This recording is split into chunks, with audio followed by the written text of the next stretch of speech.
तो कैसे आप सभी का हमारे YouTube channel MT science classes में स्वागत है। मैं आपका दोस्त प्रियांशु तिवारी आपके लिए एक नई वीडियो लेकर हाजिर हूँ। तो जो फ्रेंड नए हों कृपया चैनल को सब्सक्राइब कर दें, वीडियो को लाइक कर दें और बेल आइकन को प्रेस कर दें। आज की जो टॉपिक होने वाली है बहुत ज़्यादा इंपॉर्टेंट है, क्योंकि आज से आपका एक नया चैप्टर शुरू होने वाला है। NCERT से आपका क्या शुरू होने वाला है? वैद्युत धारा, यानी तीसरा चैप्टर। अभी तक हमने 2 चैप्टर्स पढ़ लिए हैं। अगर आपने नहीं पढ़ा है तो आप चैनल के प्लेलिस्ट में चले जाइए, वहाँ पे आपको सारी वीडियो मिल जाएंगी। तो आज तीसरा चैप्टर स्टार्ट होने वाला है, उसके सारे न्यूमेरिकल हम एक साथ करा देंगे आपको, क्योंकि जल्द से जल्द अगर कोर्स ख़त्म हो जाता है तो आप अच्छे से फार्मूला और डिफिनेशन पढ़ लोगे तो एग्ज़ाम टाइम में सिर्फ न्यूमेरिकल की टेंशन रह जाएगी, तो सिलेबस का कोई टेंशन नहीं रहेगा। चलिए स्टार्ट कर लेते हैं आज की टॉपिक। आज की पहली टॉपिक है वैद्युत चालन, चैप्टर 3 है वैद्युत धारा। ठीक है ना। क्या कह रहा है? वैद्युत चालन किसे कहते हैं? वैद्युत आवेश का एक स्थान से दूसरे स्थान तक जाना वैद्युत चालन कहलाता है। कहने का मतलब ये है कोई चालक है और उसके एक पॉइंट से दूसरे पॉइंट तक जब कोई आवेश जाता है, यानी कि यहाँ से कोई आवेश यहाँ अगर पहुँच जाए तो ऐसी घटना क्या कहलाती है? वैद्युत चालन कहलाती है। जिन परमाणुओं की सहायता से, मान लो ये कोई परमाणु की सहायता से आवेश एक स्थान से दूसरे स्थान तक जाता है तो आवेश वाहक कहलाता है। तो जो आवेश इस पॉइंट तक गया तो इस चालक के कारण गया, तो यह क्या कहलाएगा? यह आवेश वाहक कहलाएगा। तो आपने वैद्युत चालन की डेफिनेशन इतनी पढ़ी कि वैद्युत आवेश का एक स्थान से दूसरे स्थान तक जाना वैद्युत चालन कहलाता है। और जिस परमाणु की सहायता से आवेश क्या होता है, एक स्थान से दूसरे स्थान तक जाता है, क्या कहलाता है? आवेश वाहक कहलाता है। ये तो थी पहली डेफिनेशन। अब दूसरी डेफिनेशन हम देख लेते हैं। आज की जो वीडियो है डिफिनेशन बेस्ड है, तो जो दूसरी डेफिनेशन है धारा यानी करंट क्या होता है? विद्युत धारा की माप आवेश प्रवाह की दर से की जाती है। किसी परिपथ में 1 सेकंड में जितना आवेश प्रवाहित होता है उसे उस परिपथ की विद्युत धारा कहते हैं।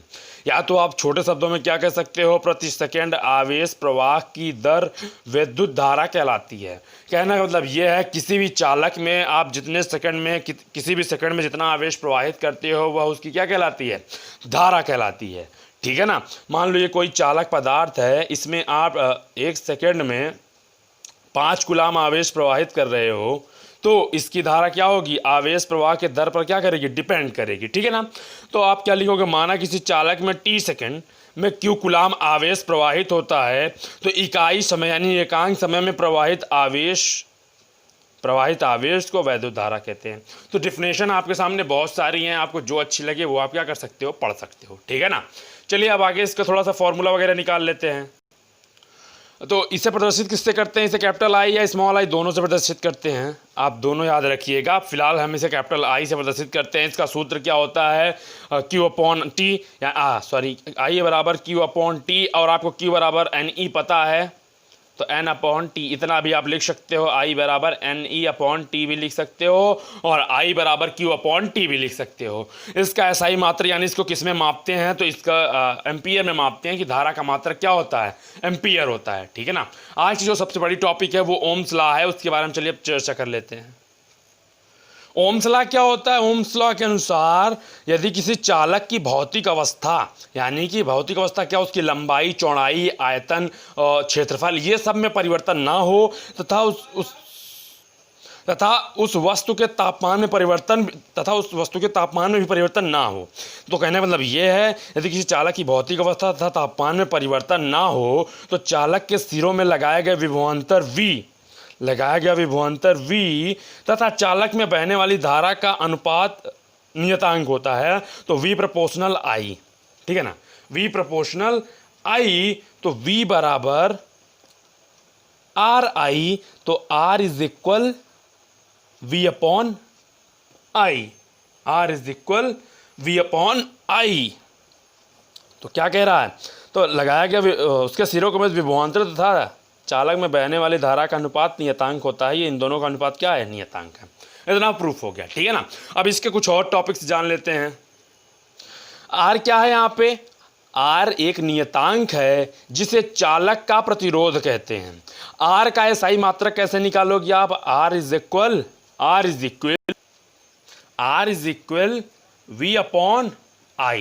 R is equal V/I। V ये वोल्ट हो गया, ये एम्पियर हो गया। वोल्ट एम्पियर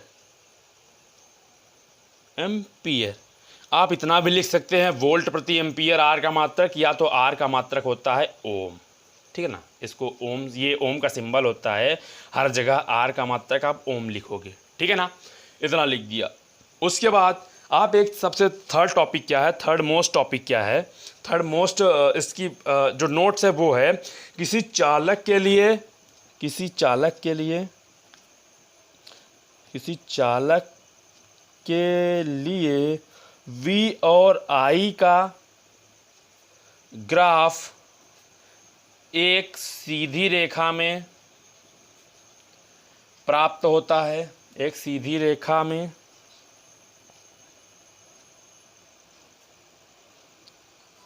प्राप्त होता है, एक सीधी रेखा में प्राप्त होता है। समांतर सभी धातुएं, सामान्यतः सभी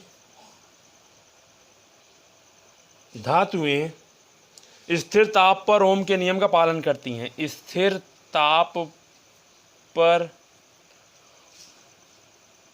ओम के नियम का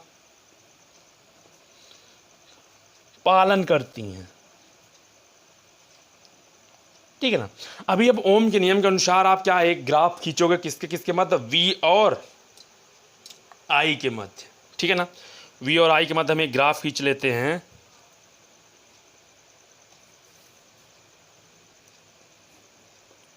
ठीक है ना, आपको दिख नहीं रहा होगा, हम थोड़ा सा इसको ऊपर उठा लेते हैं ऐसे।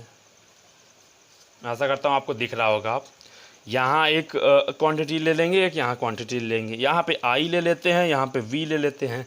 तो इन दोनों के मध्य जो ग्राफ होगा वो कुछ सीधी स्ट्रेट लाइन में प्राप्त होगा, यानी कि अगर धारा बढ़ेगी तो क्या बढ़ेगा, V भी बढ़ेगा, ठीक है ना। चलिए फिलहाल इस वीडियो में इतना ही। अगली वीडियो जब आपके लिए लेके आएंगे तो कुछ आपके लिए और नया खास लेके आएंगे। आज की वीडियो में हमने आपको वैद्युत चालन, वैद्युत धारा और ओम्स लॉ के बारे में बताया। अगली वीडियो जब आएगी तो इसके प्रतिरोध वगैरह के बारे में बताया जाएगा। तो जो फ्रेंड नए हों फिर से कृपया चैनल को सब्सक्राइब कर दें, वीडियो को लाइक कर दें और बेल आइकन को प्रेस कर दें और अपने दोस्तों के पास ज़्यादा मात्रा में शेयर करें। धन्यवाद।